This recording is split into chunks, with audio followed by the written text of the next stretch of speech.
All right. How's everybody doing? Thanks for joining me today on this really chilly day here in New York. I'm sure it's pretty chilly everywhere else, but thanks so much for being here, guys. And a few things right off the top. I want to say hi to Phil Mingan. I'm sorry, I'm moving some stuff around here so I can see the chat. There we go. Phil Mingan, who is the moderator with the mostest. And today I want to mention a few things. First, we have the excellent ThroBak pickup and TrueFire giveaway that we're doing together to celebrate my successful course. I'm really psyched that you guys dug the pentatonic deep dive course. So we have a free set of ThroBak pickups that you can win by just signing up with the link that's filled in here, and it's also in my chat. So you just sign up, and you can win a set of any ThroBaks that you like. Well, actually, I've chosen the ones that I use. The SLE 101s, the P90s, I forget what they are, the 64 Strat pickups, which I have in my title. This is a real 64, but they're really great. Or a set of Tele pickups. So that and a year of TrueFire All Access. You can watch all the TrueFire stuff for free, or if you not for free, but you win that. Also, all my courses are on sale for 20% off live 20. If you use that code in my through my website only. Okay, I think that's everything I got covered. All right. So let's talk about some of the stuff I was doing. There's many periods of Clapton, of course, and I'm a big Eric Clapton fan, as you guys probably know. My favorite period pretty much being the Blues Breakers period and the Cream stuff. But I really love his playing in the 70s. I think, people sometimes slag on Clapton, and anybody who does, I think, is a moron. But his 70s, there's some really great stuff in the 70s as well. That EC was here, and those records are just great. So let's just talk about the Stratocaster Clapton stuff. So there's a record called EC Was Here, and it was from 1975. And I heard it a lot as a kid, so it was really pretty influential on me. And this is sort of like, Have You Ever Loved a Woman? It's the slow blues in E. And what really got me was his playing changed a lot from Cream to this period, right? So what I like about, he kind of made a 180, or a 70%, whatever you want to do, so he plays a lot less. So I just want to talk about, everything I was doing is primarily E minor pentatonic, a few other little things. But I want to just talk about a few little positional ideas that Clapton would use a lot, and how, by using some simple ideas, you can get a lot out of your playing, of course. Okay, so the track, E blues.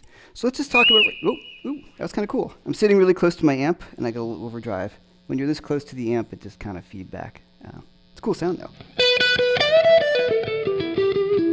All right, so the first thing I'm going to do is check out, rock lick number 1.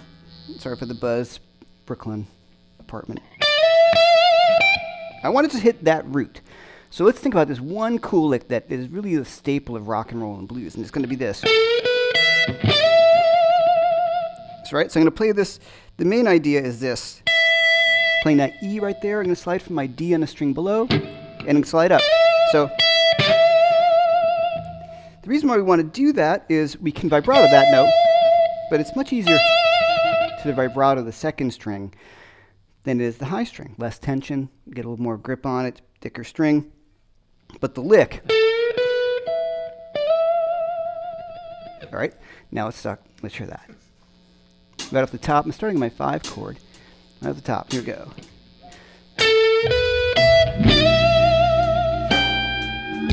Right, then I can do it again.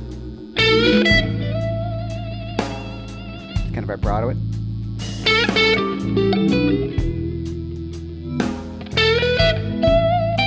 Right? Bend to it. Now, right on the top, we're going to do that lick again. D, D.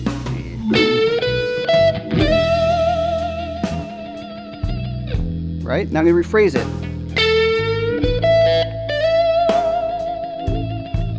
Now, once again. All right, so let's talk about how I changed that phrase. So the way I think about these licks, and if you listen to some of the simpler Clapton things, they're really, I call them fundamental or foundational blues guitar licks. And I talk about them on a lot of my True Fire courses, my 50 blues licks. All those True Fire courses, a ton of these what I call foundation licks. And this is one of them. So, right, so we're going to just bend that note. We have our A, E minor pentatonic, and I flatten out my first finger on the 12th fret, and I have my B and my E. Now, the way I'm going to pick that, which is super important, is down, down, up. Check it out. When we start talking about faster licks, maybe in another broadcast, like the Skinner licks, all that comes down to the way you pick it. So just the way to dig into it is I'm going to go down, down, up. I'm going to slide from this D and get to that E. And I'll talk about Clapton style vibrato in a sec. Yep. Right? Now I can just change the way I phrase it. So I just kind of bounce between these two. Let's hear that. As long as I want, right? Then I bent it, or right? Or it's a little more legato, smoother. Then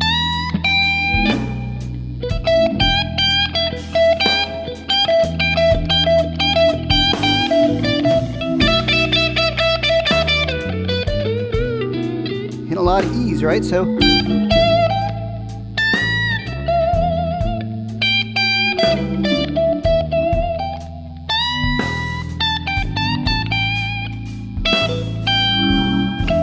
all right, so I'm hitting a lot of E's on purpose, a lot of the roots to show you that it can sound really good. All right, let's check out the really foundational lick. Did Clapton come up with these? Not really. It's Albert King, Albert Collins, B.B. King, Buddy Guy, all the guys he listened to, but of course he has his own take on it, and which is awesome. So check this one out. So I'm going to go, and what that does is it puts us into the next minor pentatonic position. That's the next large section that he sticks to. We call it kind of fingering number 2. We're just in the top part of E minor pentatonic. So we have, I use my second finger, first finger, third finger, 1, 3. So it's B, D, E, G, A, E minor pentatonic. So we're going to, the trick is this note. Let's get this. So we're going to have a little bit of a G, and we're going to tweak it just a little bit. And if you guys are familiar with my stuff, I talk about always tweaking the thirds. So I'm playing over E7. That's my chord. So I don't want to go and just sit in that G note and just, you know, it needs to be worked because that's a flat third, and I'm playing a natural third in the chord. So I want to bend it a little bit, right? So the lick right here, I'm going to do this, right? Here's Stevie Ray Vaughan play that. That's like a real classic blues foundational lick. So I'm just stopping that note. And notice how I stop. When I stop the note, I use my hand right here.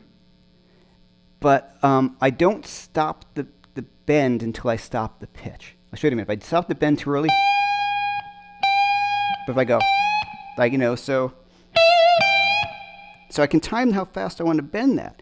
And you want to spend a lot of time perfecting that little tweak. So let's just mess with that tweak. I'm going to keep on repeating it. And this is how I practice this stuff, guys. I just beat the heck out of it, right? So.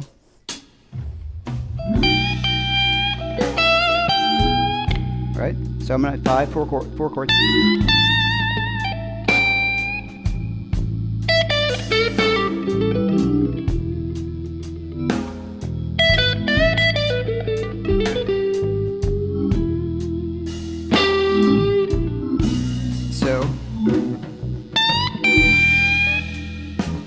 See? Now I'm going to make it go a little longer.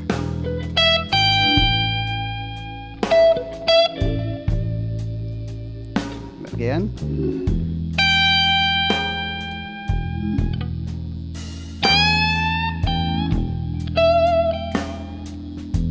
Here's my A.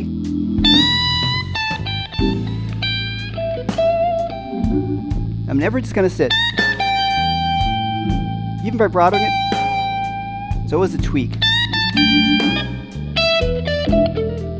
Same note down here is my G again.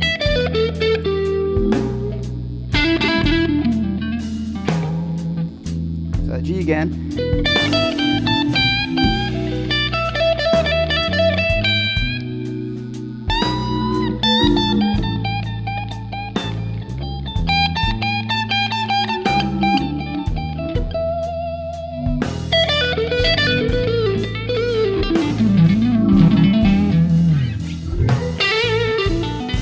Okay, so you see I'm just working that, and I just sit there for hours, and I spend a lot of time isolating that one idea. So we're just going to stick to the top.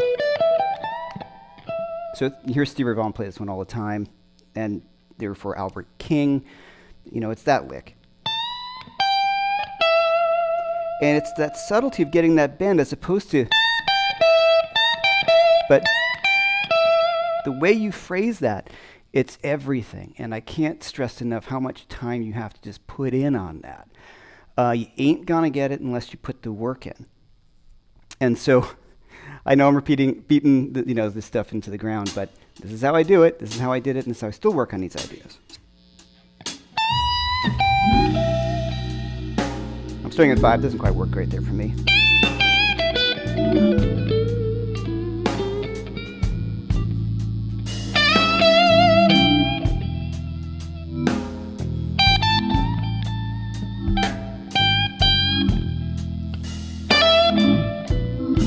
then, right? Play it again, because it sounds so great, right?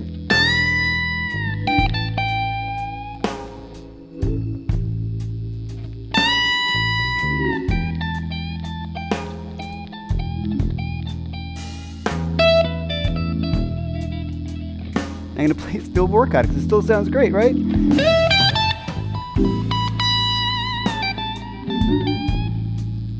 Three notes.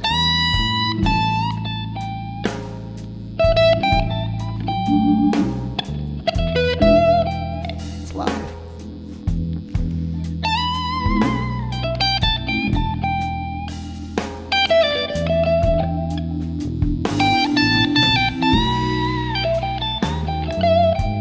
Right?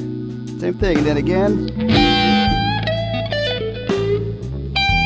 So I did the G here now with my pinky, or my third finger, whichever you want to do it. And then went to the E right here. It's supposed to go. Now, why would I do that? It gets me into a different position, right?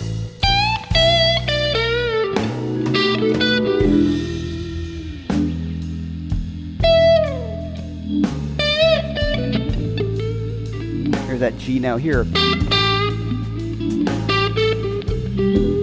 So the same lick.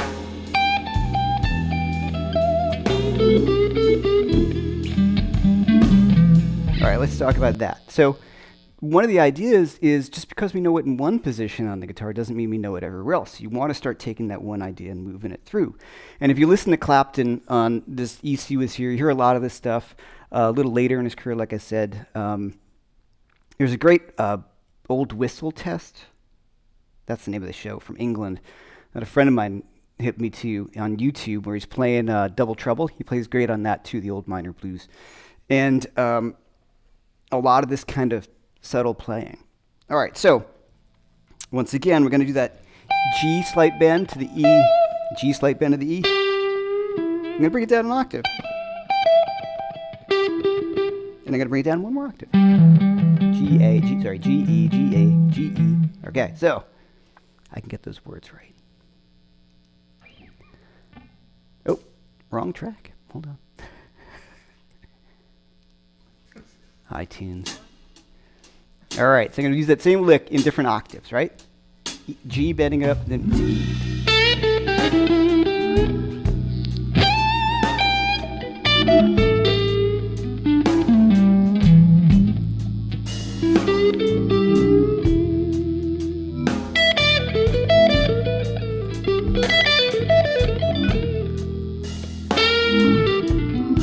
So there we go.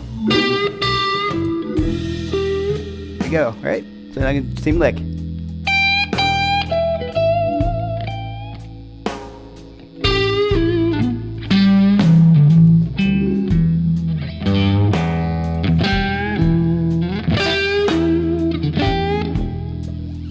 Right?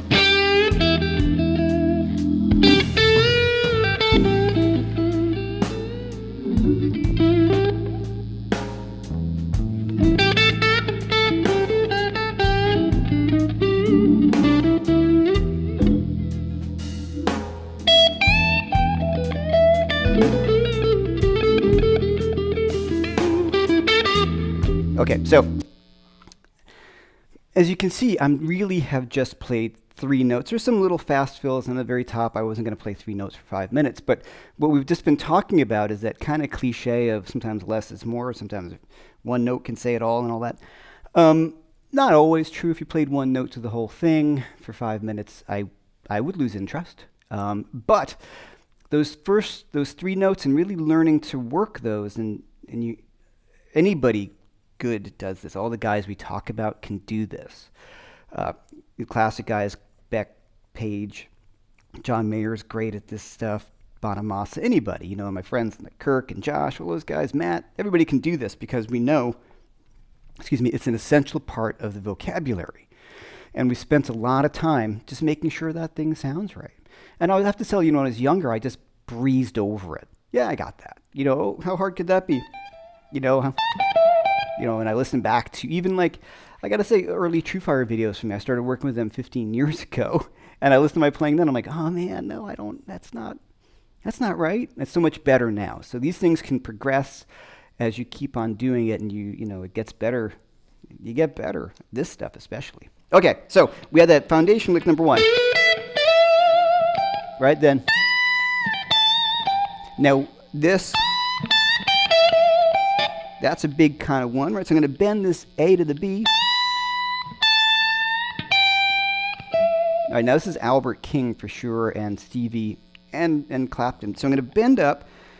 This is pretty hip, guys. Check this out. So E minor pentatonic. I'm just sticking E minor pentatonic or E minor blues. E minor blues is E, G, A, B flat, B, which is my flat 5, D, E. So E, G, A, B flat, B, D, E. So I'm going to have those notes. Okay, so here's my E, my G, A, B flat, B. So the real thing that a lot of the guys will do is this, like.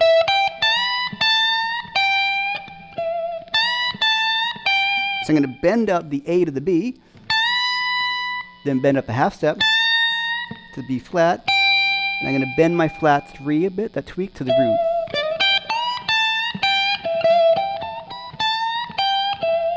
Now, Jimmy would. That's the other one. That's that Jimmy, Stevie, Albert thing. But let's talk about this one first. So, 2, 3, 4.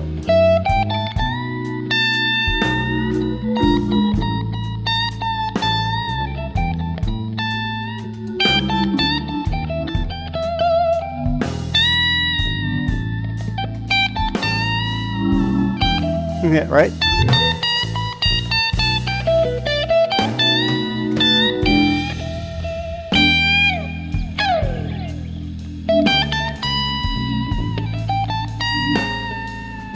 Right, so.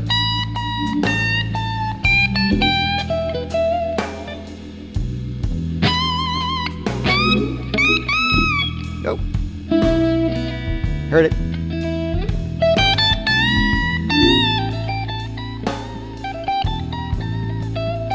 Right, so I'm just working that.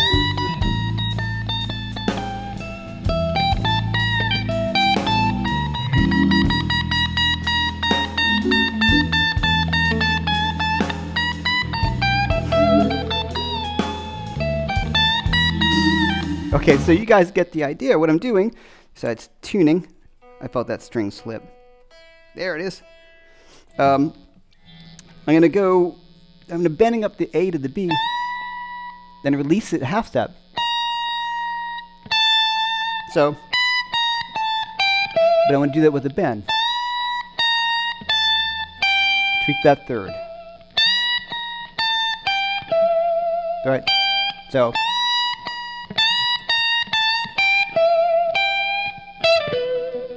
So check that out. So that is something you want to spend a lot of time on because we're getting all those nuances that make the blues the blues. It's the in-between notes. So I can even work it where I've got quarter steps. So we've got the whole step.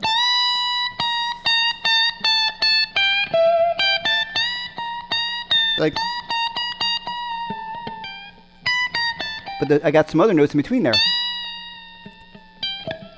And that's a lot to do with practicing the crap out of it. Also, listening to the guys who do that, Albert King is the man for that. And certainly Clapton, but if you really want to get the guy, in my mind, who's all about those little micro bends, it's got to be Albert. So when I do this, I just work on this alone. I don't work on anything else, right? Because it's so easy like to think that you've got it, and then you jump onto something else, and then you go back and you listen, and you're like, nah, I don't got that. So this stuff takes a long time. The thing that people overlook a lot is a lot of it has to come down to, there's your ear, right? Being able to just hear these things and hear those quarter steps and those little bends, that's huge. But also the hand strength. People overlook that it actually requires you getting your hand strength built up to be able to get the control over the string to do it, and then you know you're doing a good job when your fingertips get the lines and they hurt and the calluses start to come off and you get black lines on your fingertips. That's a good thing, right? So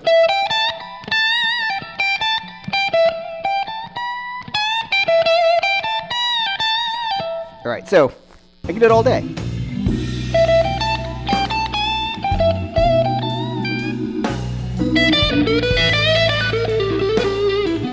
So now what we would do after we work in that kind of lick, of course, we could bring it down to other octaves like I discussed, right? Let's hear that for a second.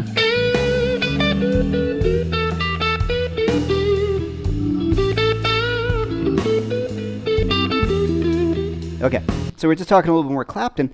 And one thing he would do after he does a lick like that is he would answer it with sort of a faster minor blues lick. And let's just go back on the track a little bit. Okay, so, I think my 5 chord. Okay, nope. Okay, now 5. Okay, so,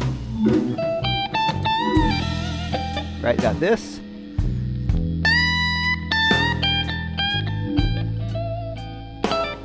Then like so, then maybe I'll do it again.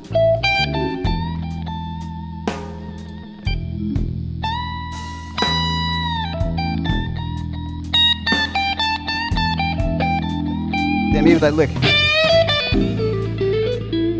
Right? At first like we did.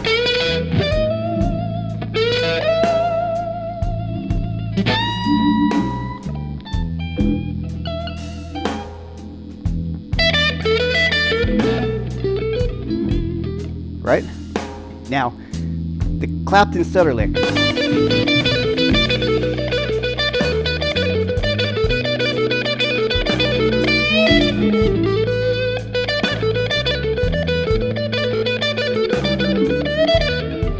Okay.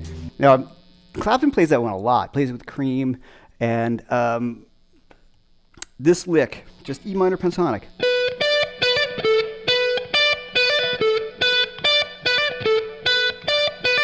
That's it. So it's an interesting lick because it's an odd grouping.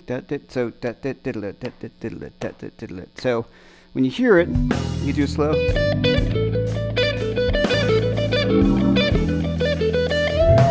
Right?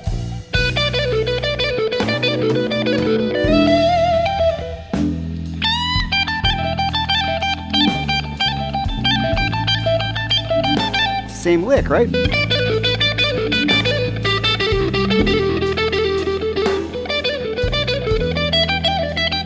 So what am I doing? I'm just taking the same lick and taking it through the pentatonic scale. Okay, bring it down or up towards your face. Bring it up towards your face. Just a pattern.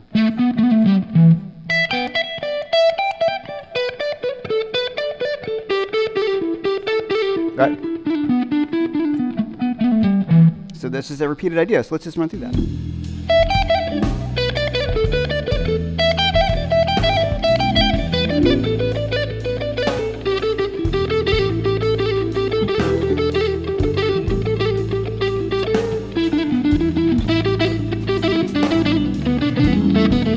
All down the pentatonic scale, etc.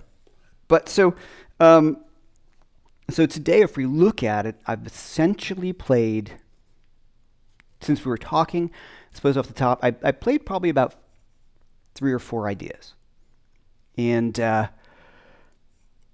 so it's really not a lot. It's a lot of work. And so I'm not saying, yeah, just play these 3 or 4 ideas and you got it. I mean, like I said, I spent a lot of time and countless hours perfecting it and still working on perfecting it and always listening and trying to make it better. But my point is, I know coming from more of a shred background, I would get really enamored with the technical angle of things. And I actually find, and I've had these conversations with like Matt Schofield, who's a good friend, and you guys have seen him on the broadcast. Sometimes this stuff to get down actually requires more work than it does to work on playing something fast, because it requires a lot of control. And so that's why I always look at someone like Jeff Beck or Albert King or Stevie or all these guys that we love, because the greatest guys have the greatest control over the instrument. Not saying fast guys don't get me wrong, but I'm just saying the amount of time it takes to go, it takes as much time as it did for me to be able to play, the Eric Johnson licks, you know what I mean?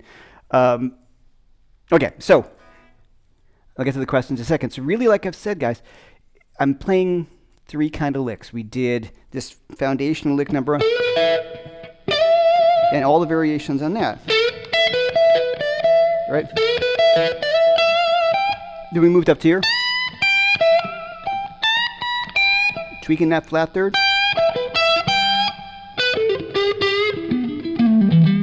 And then bring it down. And then we did this kind of cool Albert King-ish.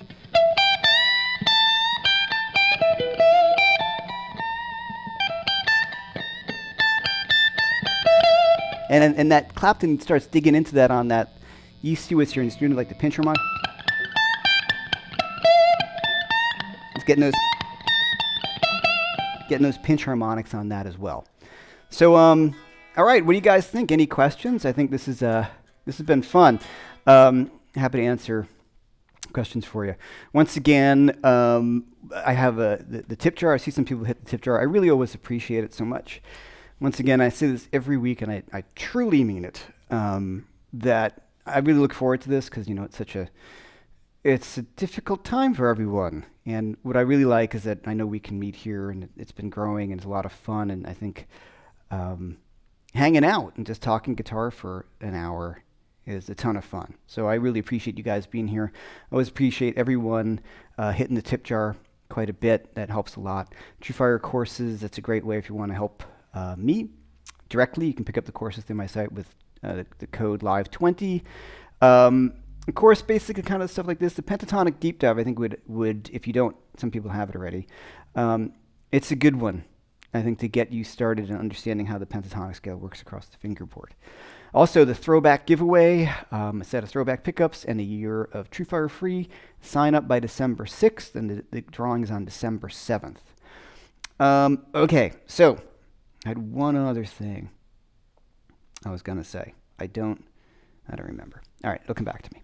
All right, let me see. Got some questions. Okay. Gear questions. What monitors do you run your Apollo through? Oh, okay. It's just cheapo M Audio BX5s. They're not really expensive. I haven't spent a lot of money on monitors and things. The reason why is they're expensive. That's the main reason. The second reason is, you know, I'm just here and I don't have soundproofed room. I don't have it really acoustically treated. So sometimes I'm like, these things sound fine.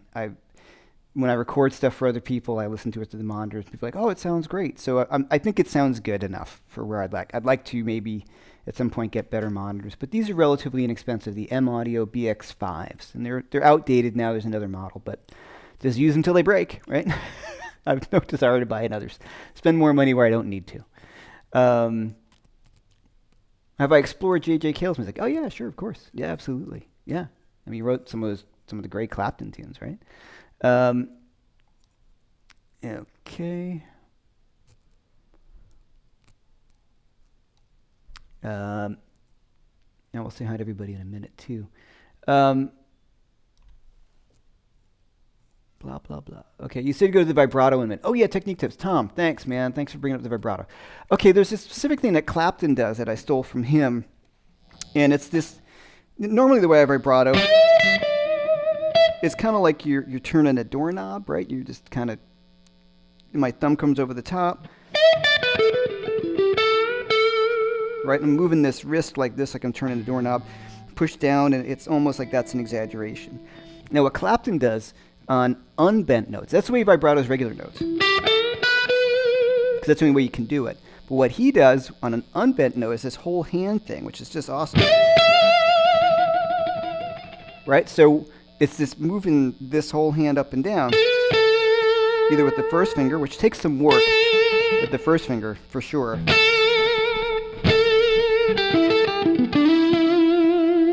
Now, easier on the G string is the easiest one to get it on because it's the loosest string.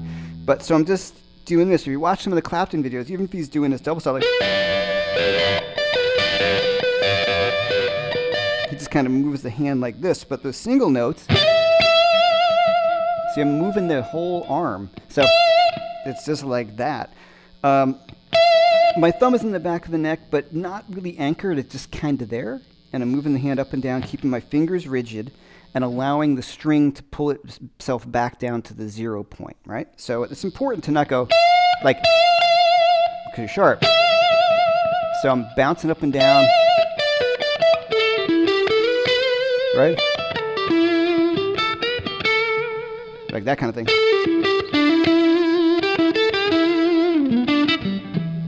So on those lower notes, a little less because it's kind of harder to get that, so you might tilt to the side a little bit, but on those higher notes, it's the whole hand, the whole arm, really.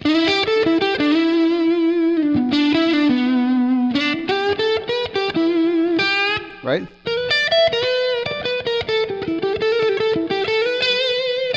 And then what's really sweet is if you don't do any muting over here, you get this great rattle of the other strings. I love that sound, especially get a little more drive on here. So like it gets really in your face. And Mike Landau, I'm a big fan of, does that kind of thing a lot too. I've seen Robin do it as well. Robin Ford does it sometimes, and we all got it from the same guy, watching Clapton, like, because it was just it. I don't see many other guys vibratoing that way, or if they do, they're all maybe the ones that I'm aware of are younger than Clapton, so I just assume they got it from the same place I did. Okay. Would you recommend getting? What would you recommend getting first? Of my TrueFire courses, if you're not quite a beginner, this is from Steve Morwatt. My beginning blues rock soloing, I think, would be a good one. We just talk about pentatonic scales and patterns and a bunch of those foundational licks. And a lot of people really kind of dig it. It's not so much blues, it's more like rock. But it still builds up those things, those same basic ideas of repeated ideas. You know, a lot of rock stuff is just kind of blues, but not played over blues changes. So I would recommend that one if you just kind of feel like you're just a step above beginner. You want to dig into soloing and vibrato and hammer-ons and pull-offs and patterns and pentatonic scales. I would recommend that one. If you get it, let me know what you think. And thank you. Okay, Clapton has a distinctive take on the 4-chord. What kind of approach does he use there? I know, big question. Well, the main thing I would say, this is Messy Nesbitt, thanks, man, is hitting the root of the chord, right? I know it sounds ridiculous, but you're going to hit the root of the 4-chord. So we're playing, once again, we're playing an E blues, so my 4-chord is A, right? Top. Okay, so here's my E. Now watch, I'm going to play. All right? Back to the root of the 1, which is E.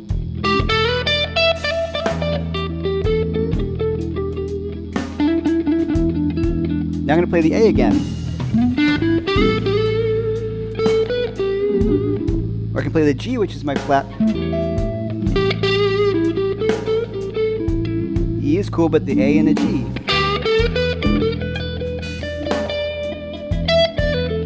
Here's my 5 with a 1 chord. Now I'm going to play the root of my 5 chord, which you do all the time. Playing a B. Now I'm going to go to the A.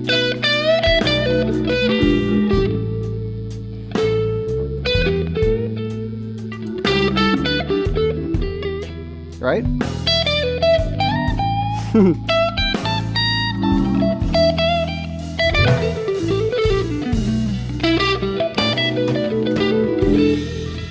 Right? So I would just think about that first.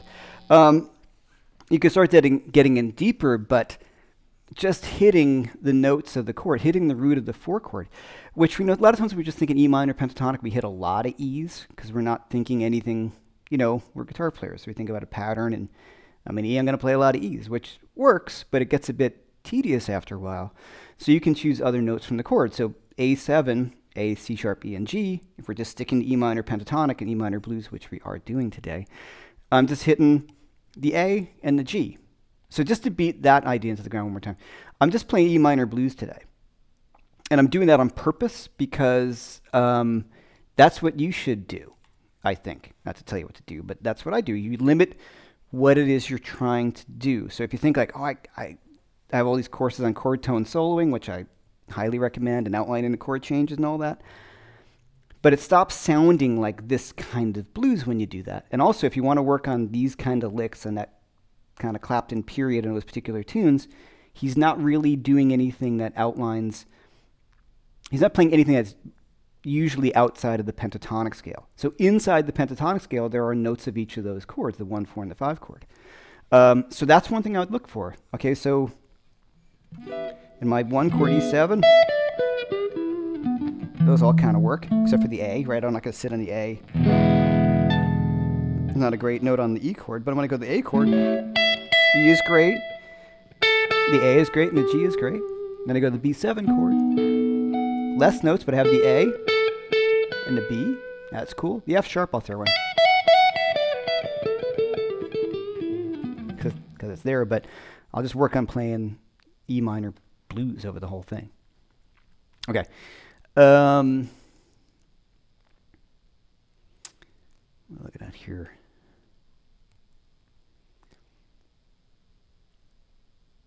Okay, how do you stay motivated to play guitar?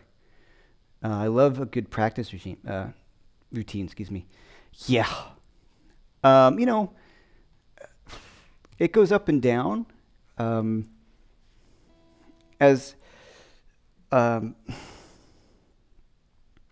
the thing, like when you get to a certain point of being able to play fairly well, it becomes more interesting to continue playing, as you know, right? That's the way it was for me. I mean, I was always obsessed with the thing, but you know, the better you get, the more there is to work on. So what I do, and I go in and out of cycles. I mean, I'm fortunate to do this for a living after many years of hard work, and still, thanks to you good people. That's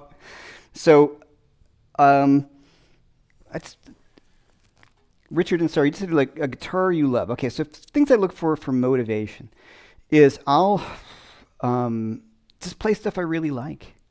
You know, I kind of got a little bit over of, you know, I went to college for jazz, and I can play jazz, but I'm not a jazz guitar player, because I came to a conclusion at one point that I just don't love jazz enough as a guitar player. You know what I mean? Like, it doesn't move me as much as playing through a distorted amp and electric guitar. It doesn't move me up, just rock or blues or fusion, all these things that I really love, or metal or anything like that. So I kind of let it go. I just kind of said, all right, well, you know, I'm going to steal some ideas from that, especially the fusion-y angle. But as much as I love Wes Montgomery, it never, and I like listening to it, I was never driven to really learn that stuff, because it just didn't move me enough as a player, because I grew up loving Randy Rhoads, you know what I mean? And that's not saying I can't love Wes. So what I just do is a few things. I just love playing the guitar as much as I did when I was a kid. So I'm psyched about that, because there's endless stuff to work on. So if you're feeling a little unmotivated, which is easy to do in these times, I look for something learning somebody else's solo. I'll just put on a record, and whether I'm going to learn it note for note, I might pick up a little lick. Don't get overwhelmed. Like, don't try to tackle learning, the Crossroads solo, which is a great solo, but, you know, from start to finish, both of them, it's a lot of work. So just take a lick or two and just break off a little thing and get kind of motivated about it. Like, listen to how it, play along with it, kind of get the vibrato match, kind of match the tone a bit, what's the feel. So just taking little ideas like that really spur me on to want to get better. And also, which I can't quite do now, but you can do on YouTube, is to watch other people play. But there's nothing like live gigs. Nothing gets me more excited than when I see a great guitar player, you know, kicking my ass right in front of me, you know. And I love having my ass kicked. It's the best, because that's what makes you better. I mean, being fortunate enough to play with Robin a lot, you know, I got my ass kicked every night. I mean, from one end of the stage to the other. And fortunately, he allowed me to be there. But as a result, I got a lot better. But so being in those environments that you just play with somebody who's better than you, and you just pick up ideas from them, and you improve as a result. Okay. The Bloomfield Drive, this is Gary Mosley. You're playing a Bloomfield Drive into an aux. So you're running any overdrive pedals at all into the amp. Eric's playing Edge of Darkness in Royal Albert Hall. Cool. I don't know that one. But yeah, I'm just playing the Bloomfield Drive. Yeah, this is just a Bloomfield Drive. At one point I stepped on the Gladio for a little more overdrive. So this is just the amp right now. Right?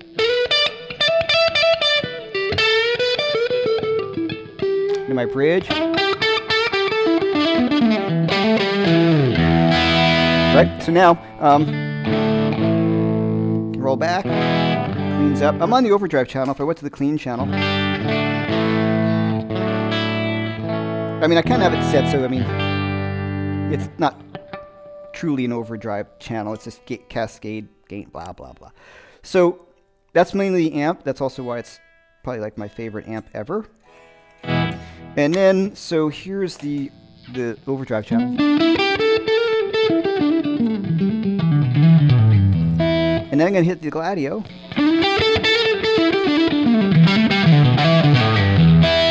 So I'm really not cranking anything heavy in front of it, just a little more of a boost. And the other one I could do, I have a clean boost on the floor. A little more subtle. Turn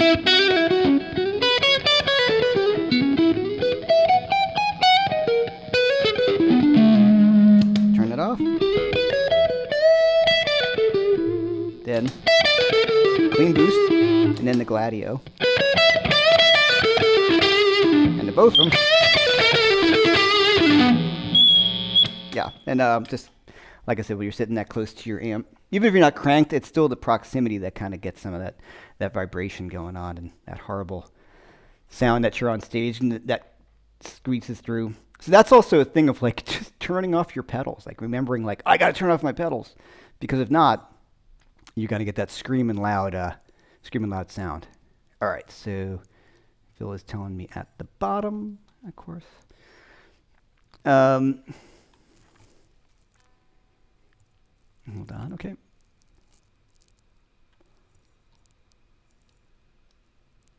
The clean boost is nice, yeah.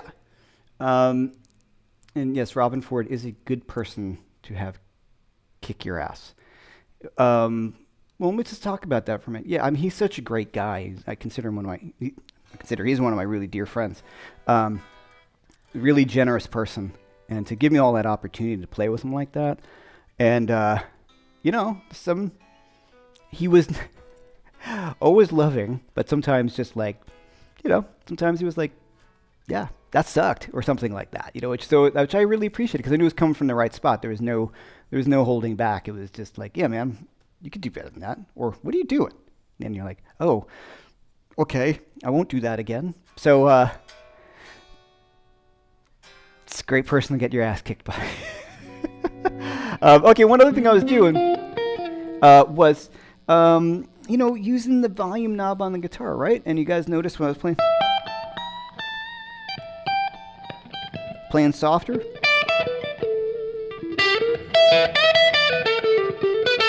Playing harder, you know.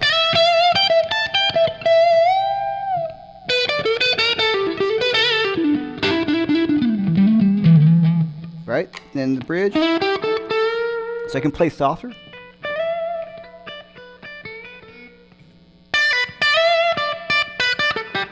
And the pick.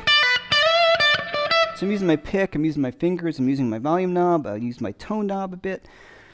It's all the stuff that you can kind of work together to get more sounds out of the guitar, which is, to me, the magic. So what I look for in an amp, and I think, you know, we've talked about this, and I could talk about this for hours, is what I look for in an amp, and this is, man, I love this amp, is it reacts really great. And I love my old Marshall, and they react in a similar sense, that you roll back the volume, everything cleans up. The old joke is like, yeah, it's the way a man plays the guitar. No offense to the ladies in the audience. Although looking at my demographic on YouTube, it's like 99.8% male, which is just hysterical, but totally, of course. So, you know, working, it becomes an organic thing of like, you know, you're just playing through your amp and everything is there. So Tom, you mentioned, yeah, Matt Schofield is a master of the volume knob and dial dynamics. Yeah, Matt is, and is picking anybody good. Mike Landau, too. You watch that guy almost to the point of insanity where every note he's changing something.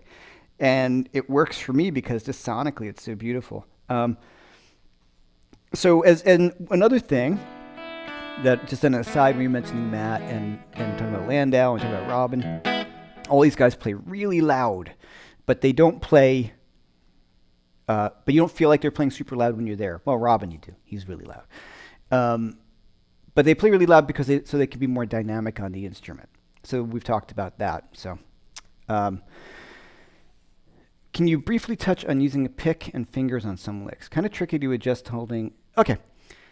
I'll answer that since for the people who are not watching it live. Okay. Kind of tricky to adjust to holding down 2 frets and different strings when playing scales. Okay. Well, when I go to I put the pick in, that was like 8 sentences.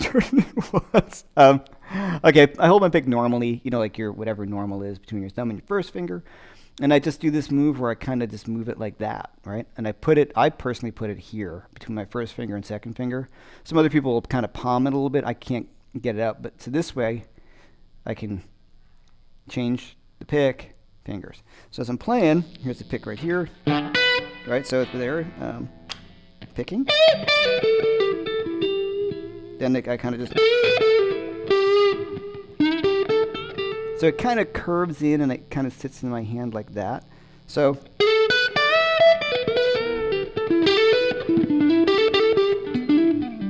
right? See? Now, I guess I kind of do that. Well, that's interesting. I kind of do that. I don't always do that. I do a bit of both. One thing I am doing a lot that you probably didn't notice, and I've found out a lot of guys I like do this, Scott Henderson being one, Landau, David Grissom, another great friend of mine, is it looks like I'm using my pick, but I'm not flipping you guys up. I use my middle finger. So that's all my middle finger. Or I might alternate between the pick and the middle finger. So that's all middle finger. Pick. So if I'm going to change the string, I'll use either the pick and the finger. If I'm going up, I use the finger. If I'm going down, I use the pick. So in other words,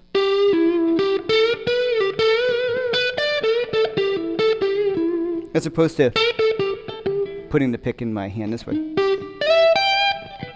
So if I'm going to do this, that was I slid up to my E with my pick, and my middle finger grabbed the high string. You hear Stevie Ray Vaughan do that all the time. Like he does that, the dramatic hand out like that. But so that's always that middle finger. So it looks like I'm just picking all the notes, but it looks like I'm picking all the notes with a pick, but I'm not. All right. All right, let's see. It's almost time. Is it important to visualize both major and minor pentatonics in the same key at the same time while playing? For example, 4th position minor, 5th position major overlapping. Yeah, okay. I used to, mixing major and minor pentatonics, guys, I used to look at it as, and this, I don't mean to give you too lofty an answer. I used to see it as mixing major and minor pentatonics, and now I look at it as playing the notes that are in the chord. It was much easier to do that once I learned the notes in the chord. So there's not a real shortcut. I find I'm always thinking about the chord that I'm on, for sure. But what I'm always thinking about is my chord tones of the chords that I'm on. So if I'm playing like here in E, right? If they're ever going to make the changes a little more, So here we go. 1, 2, 3. So using I get the 5 chord. I'm outlining, right?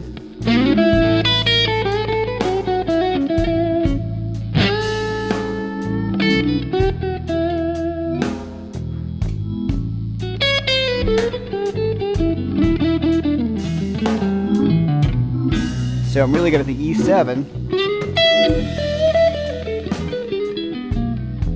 Now I'm going to play A7.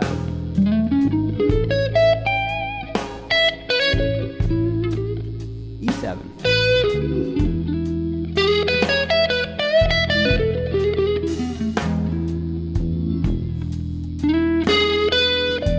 Play the chord tone. Here's the chord, right? A7.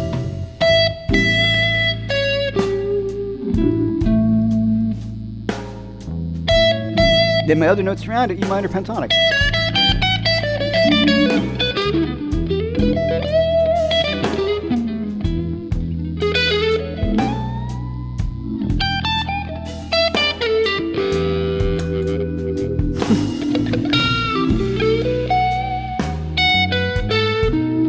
What did I do there? I just played B7, then A7.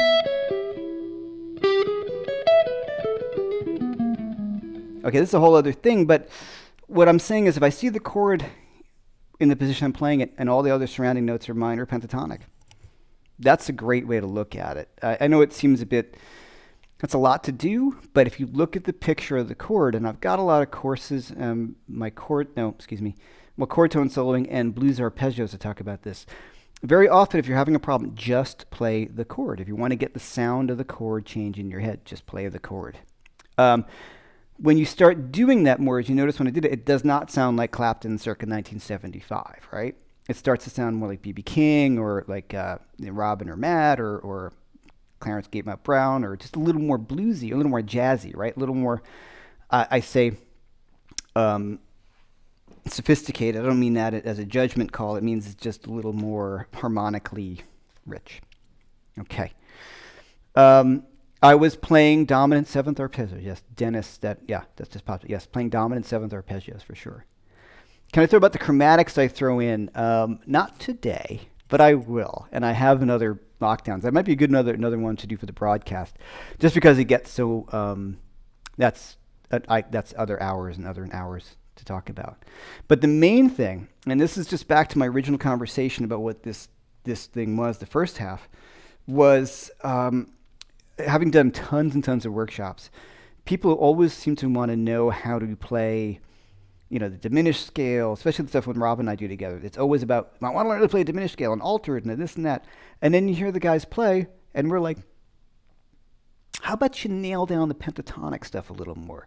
And we don't mean it to be like a jerk. He's a pentatonic player. I'm a pentatonic player with all the other added notes, but it still always comes down to the basis of everything being around a pentatonic scale and then thinking about expanding that. So if you can play, Now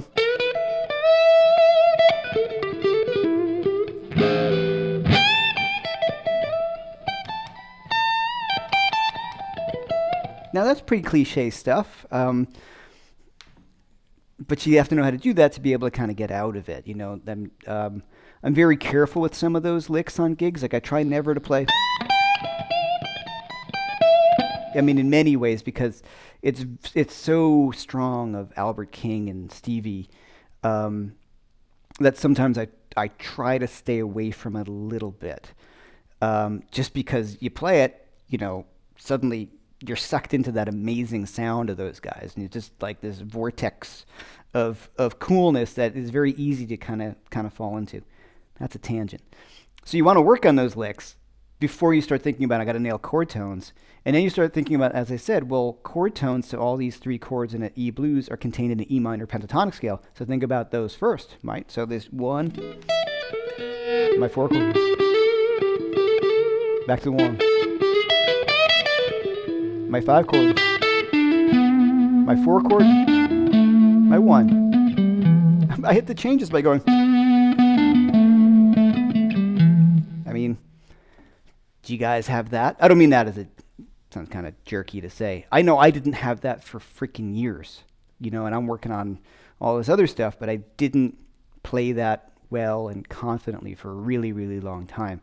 So once I kind of pulled back a lot of what I was doing and started doing this, you know what I mean? Like I was like, wait a minute. I've got a whole bunch of stuff down, but none of it really down. So when I started really digging into blues and getting past,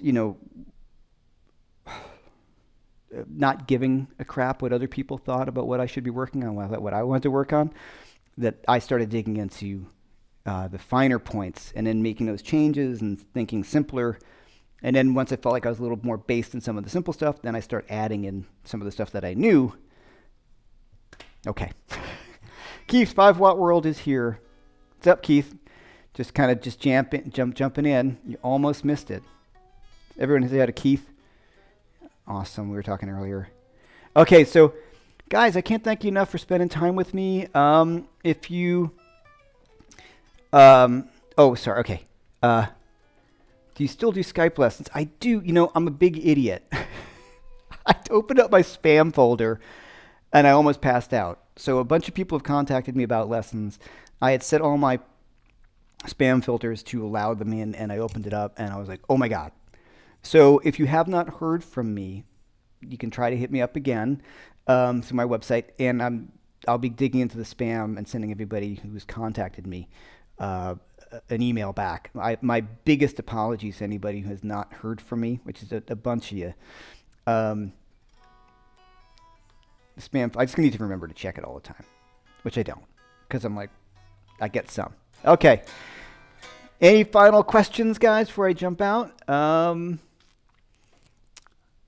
right. Oh, just one more thing. I wish I could play some of these things live. That concert, the old whistle test, Clapton from I think it's '77. Play some great stuff on that. We're also ECU is here. There's some really great stuff on that too. And that's that kind of period I'm talking about. But other guys, like we've always talked about before, Albert, Freddie, and B.B. King are going to be the main guys to listen to for this. And then, of course, everybody else after that. All right, so am I going any plans on a harmonic minor course for TrueFire? No.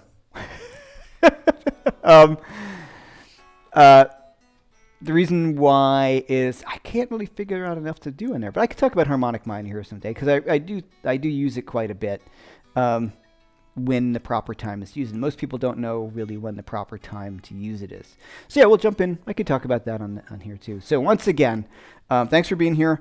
All my courses 20% off, only through my website. And as I always say, if you like this channel and support what I do, that's a great way to do it. TrueFire are wonderful people, and if you get it through my site, I make a much larger percentage. They're great people. Private lessons, as Phil's been talking about. If you contact me through my website, I will promise to get back to you. And there is the ThroBak giveaway, and you can win a set of ThroBak pickups, and also a year of TrueFire for free. Great deal. The pickups are, if you get the humbuckers, are like 500 and something bucks each. They're amazing. You have to enter by December 6th, and the drawing is on December 7th. So, great, guys. I appreciate it. Please, if you're new to my channel, and please subscribe here. Please follow me on Instagram. All this stuff helps. It kind of builds everything bigger. I'm pushing 10,000, which is always the milestone to get to, everybody tells me. And you guys have been super awesome. And thank you for being here. And yeah, the Jimmy Page video we did, it's like pushing 17,000 views. So that's a ton of fun. Nowhere near someone like Keith, who's been big, huge shout out to two guys, especially right now. Of course, there's Phil Mingan, who's so helpful with the moderating and staying on my butt about posting things and helping me sort through everything. And, of course, Keith Williams, who's been so gracious with his help, and also having me on the 5-watt world. Saturday morning, keep an eye on Premier Guitar's website. I'm doing a lesson on Peter Green for Premier Guitar. So I'm just talking about some stuff from Peter Green. So it'll be over there. I'll announce it. But Saturday morning from Premier Guitar. And I'm finishing up my Brett Papa course, and that'll be out before the end of this year. So thanks, everyone. I will see you next week, same time. And you guys are the best. And stay safe and wear that mask, please.